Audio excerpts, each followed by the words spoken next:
Patay ang isang jail officer sa Batangas nang barilin ng isa sa 3 presong pumugas sa kulungan. Kritikal naman ang isang pulis na nabaril din. At napatay sa manhunt operation ng isa sa mga pugante ng manlaban sa mga pulis. Nakatutok si Rida Reyes. Bakas pa ang dugo sa kulungan ng Bureau of Jail Management and Penology sa Balayan, Batangas, kung saan 3 preso ang nakatakas kaninang madaling araw. Gamit ang kwerdas ng gitara, pinutol nina Aji Mendoza, Marvin Seralbo at Jesse Pega ang rehas na bakal sa selda para pumuga.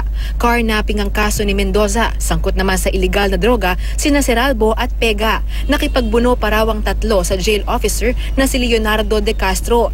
Naagaw nila ang baril ni De Castro na binaril umano ni Mendoza sa ulo. Kasunod nito, itinutok ng pugante ang baril sa isang babaeng jail officer at inutusan siyang buksan ang padlock sa unahang gate ng kulungan. Bago tuluyang makatakas, inabutan sila ng rumesponding pulis na si PO3 Roderick Botavara na binaril naman ang mga suspect sa tadyang.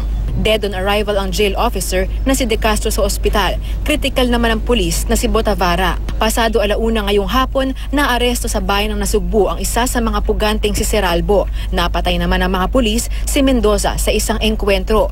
Sugatan sa manhunt ang isa pang pulis na si PO1 Arnel Abeliera. Patuloy na tinutugis ang isa pang pugante na si Pega. Rida Reyes, Nakatutok, 24 Oras.